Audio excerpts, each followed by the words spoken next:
Thank you, Roger. Thank you.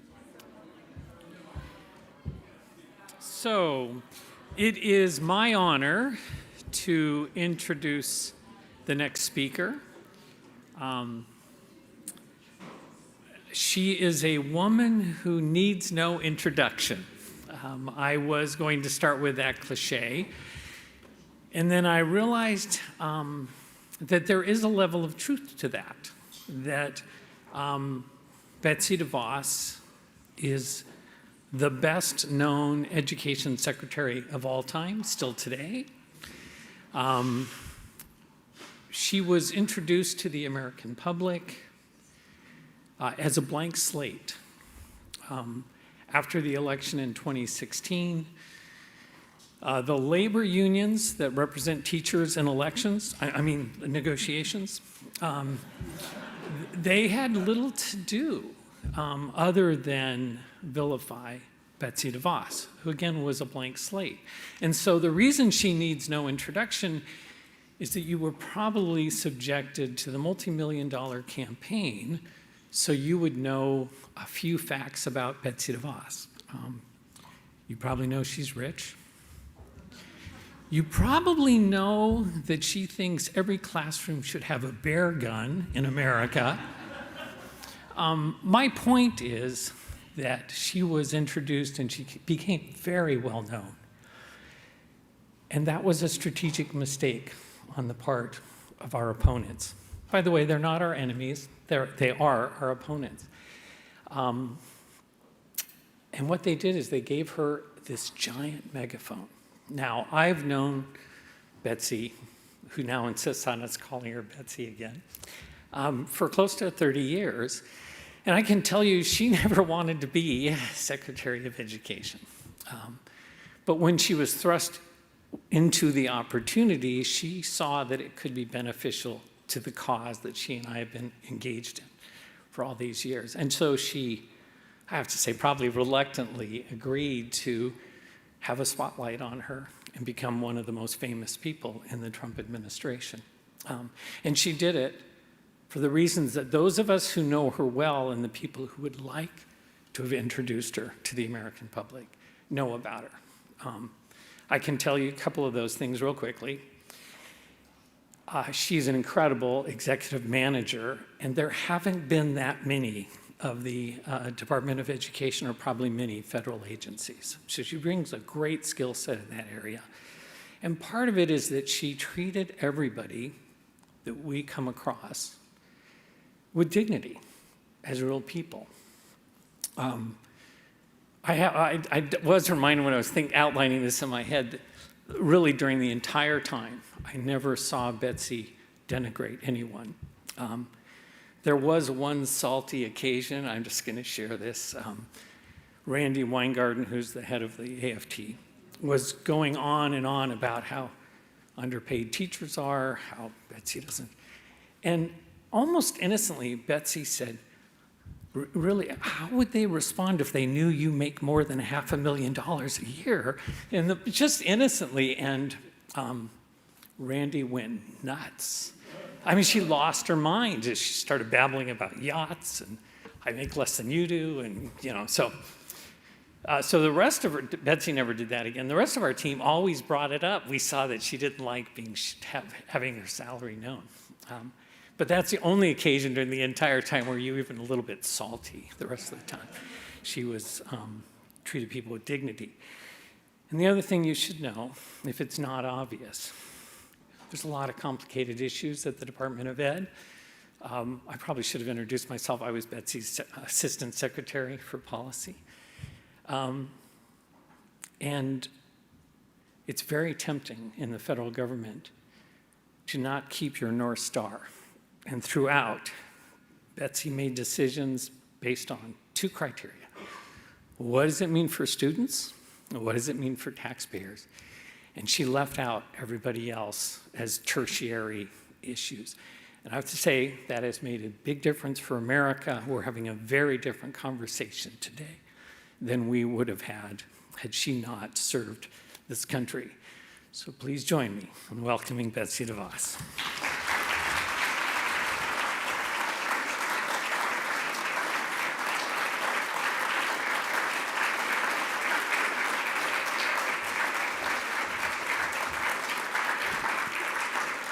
Thank you so much, Jim. That was very, very kind, way too kind. Thanks to you not only for that introduction, though, but to you and Bob for creating and founding this important organization and driving it forward each day. It's very exciting to be here today and to see what has been accomplished in just such a short time.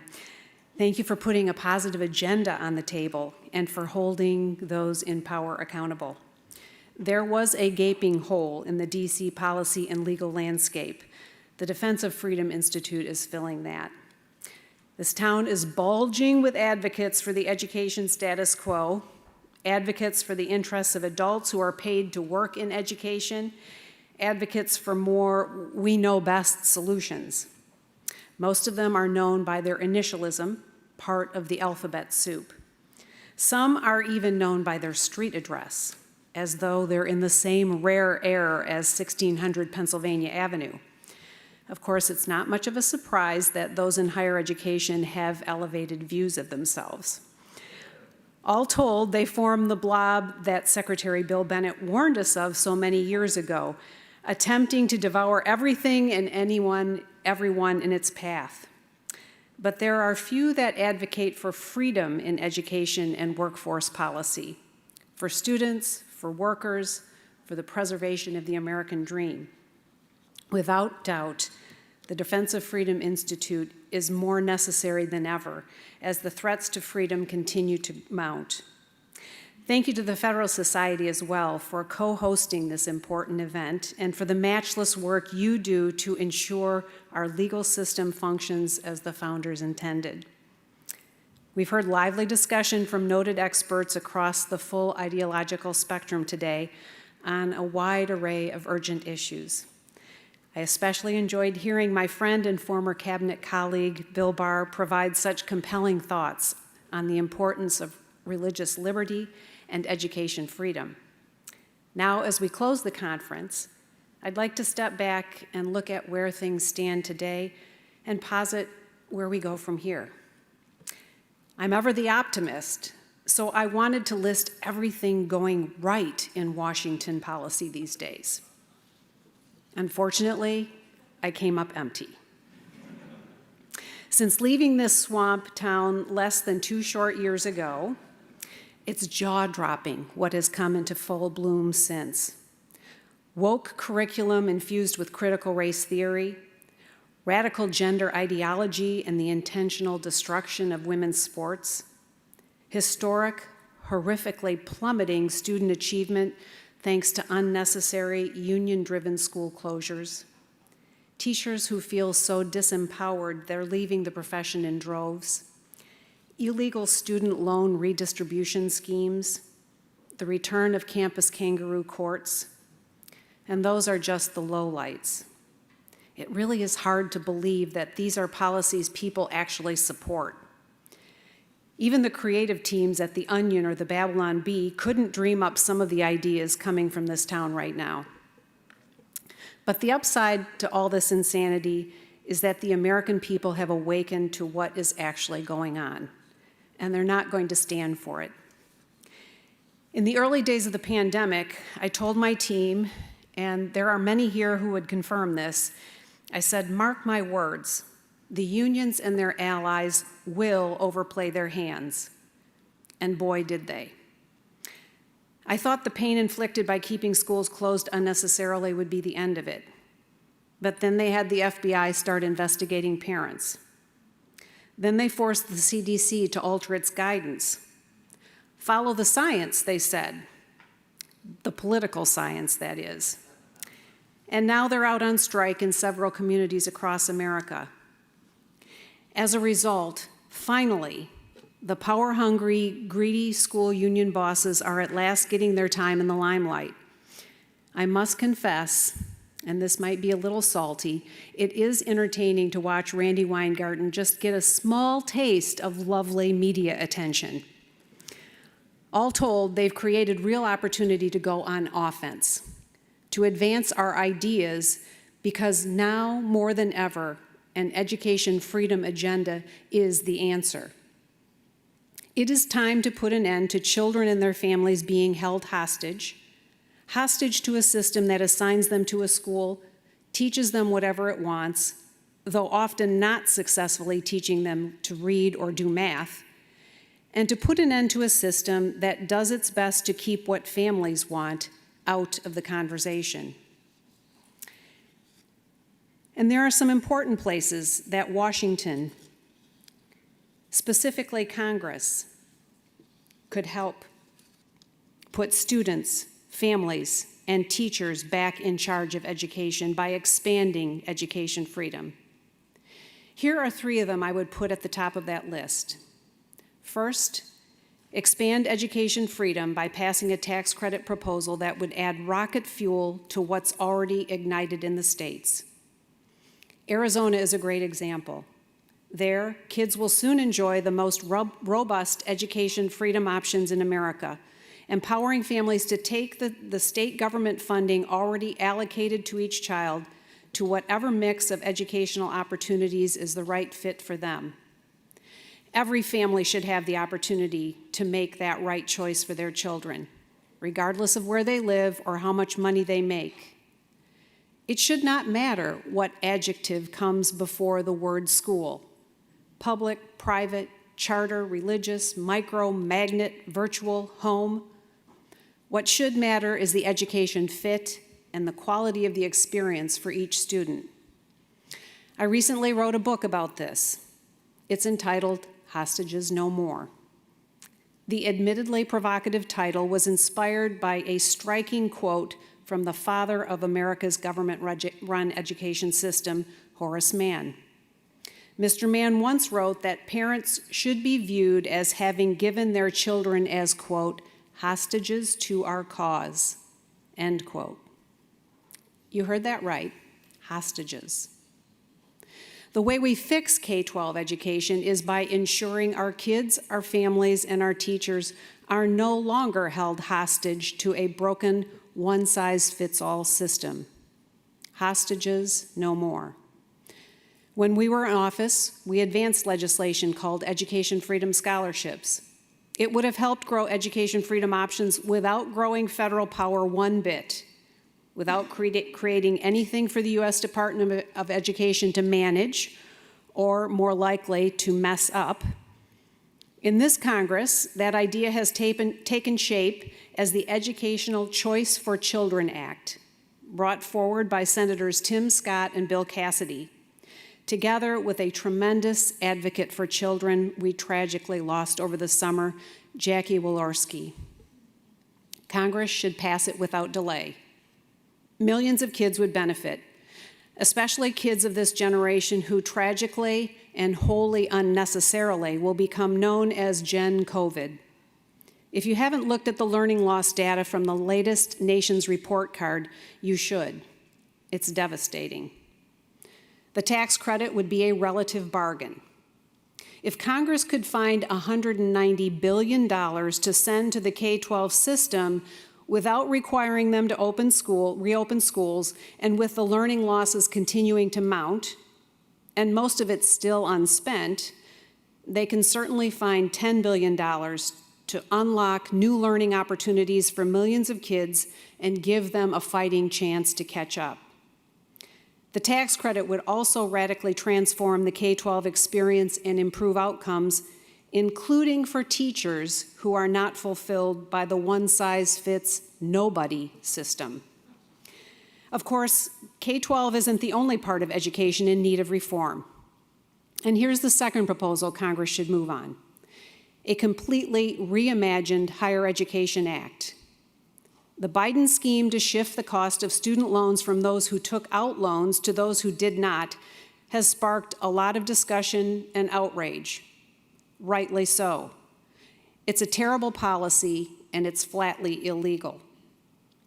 On the upside, it's also put the question of the value of college back on the table, which I know was discussed here earlier today. If a college degree is such a bona fide path to success, why do so many think they need to be bailed out because they don't earn enough?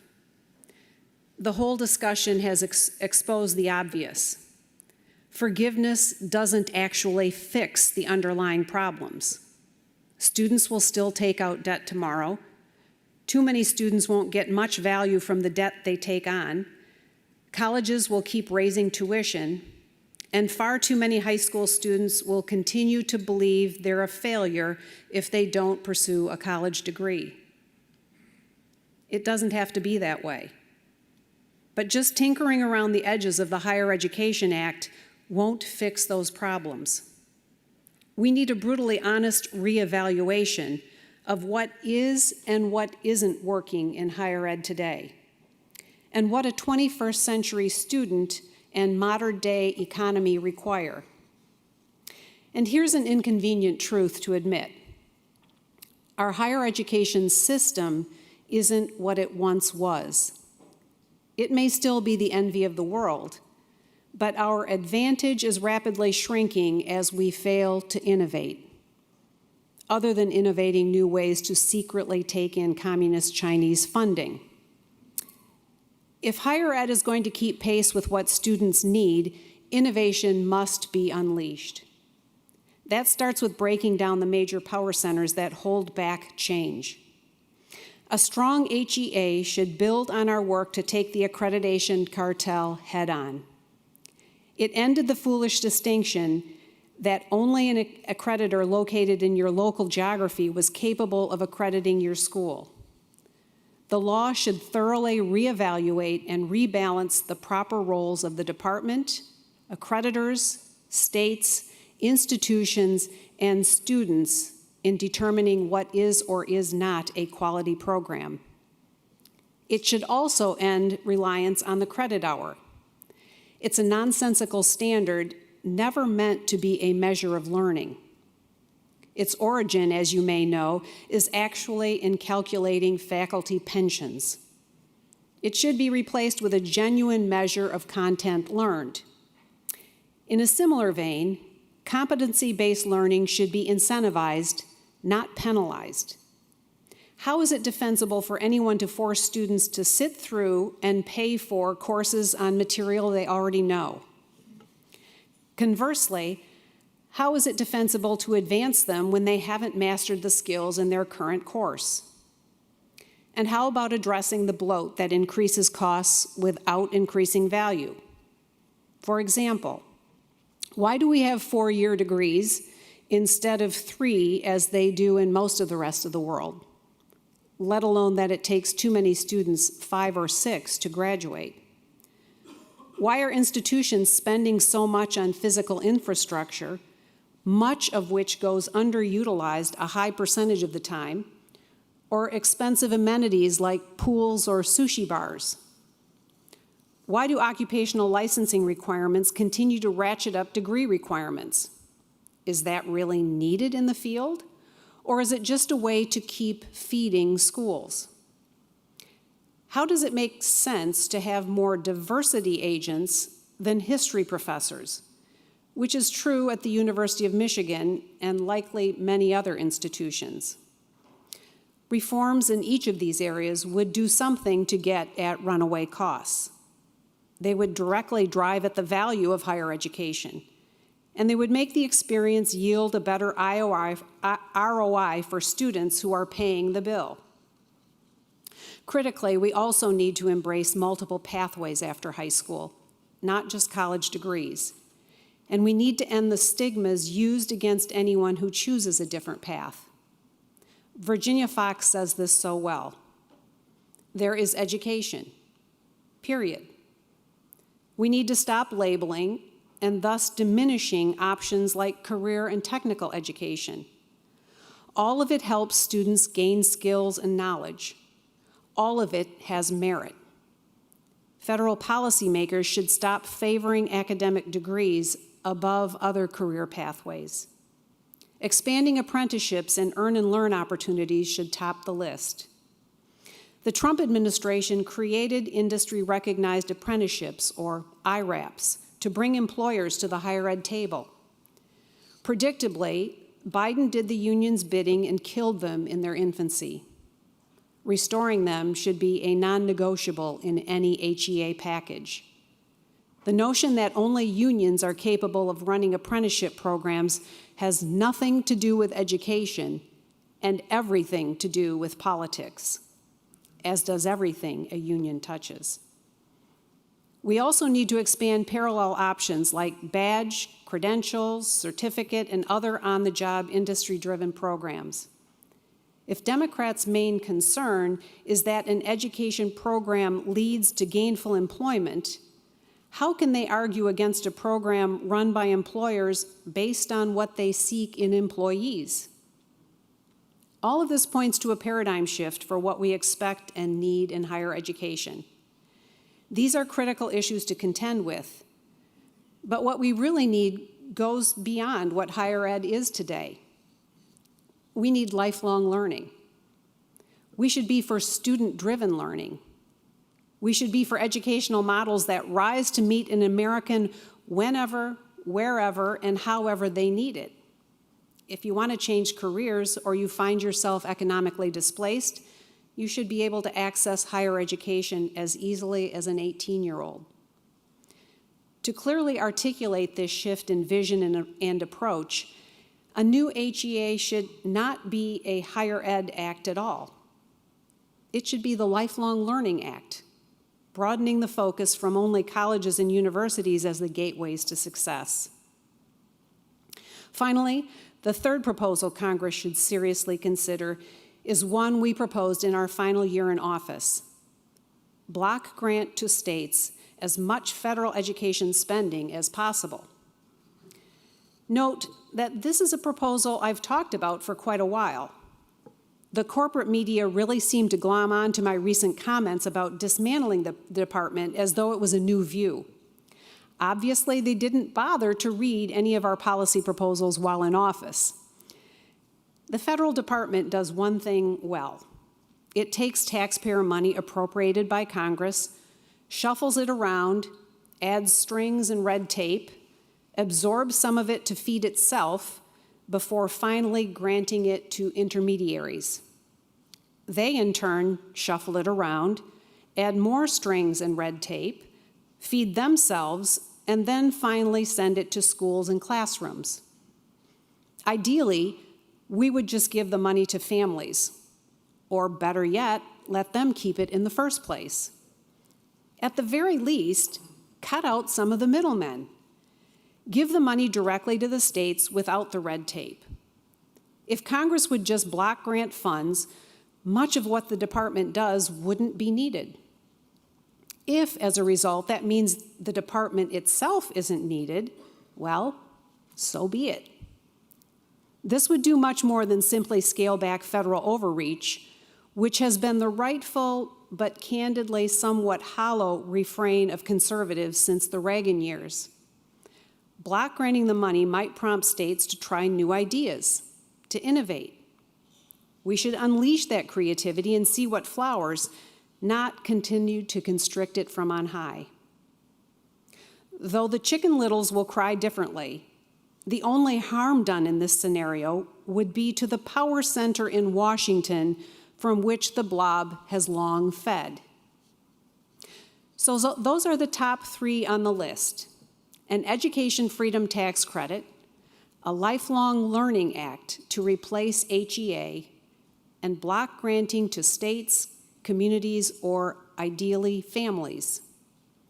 Of course, there's much more to be done, and so much more we could talk about today. For example, I'm deeply concerned about Biden's Title IX proposal, and what a great panel we just had on that. Though I'm encouraged that nearly 250,000 Americans spoke out about the proposal. For anyone keeping score, that's nearly double what we had comments posted on our regulation. I'm deeply concerned about how they are weaponizing federal student aid as a political entity, not the fiduciary it is intended to be. Most of all, I'm especially shaken by the learning loss. Children in every corner of America are suffering. The long-term impacts of learning loss are incalculable and in many ways unfathomable. There's also no reason to believe it will get better anytime soon. The tragic truth is, kids were not learning as they needed to pre-pandemic, courtesy of the broken education system. After being held hostage 2 years, there's little reason to believe that the same system is going to provide what they need to learn today. I fear our children and our nation will pay the price for a long, long time. But I'm reminded that dawn always comes after darkness. And today, all signs point to the dawning of America truly rethinking education. Parents are engaged like never before.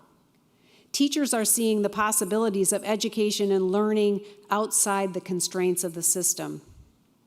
Common sense is pushing back the woke elitists. And policies that expand freedom are on the march in states, and with hope will dominate the day again in Washington next year. The defense of freedom is a never-ending task. But our children, who represent 100% of our future, deserve us giving it everything we have. So thank you for being here. Thanks for being in the fight for students and workers and for defending the freedoms we hold dear in this great land. Thank you very much.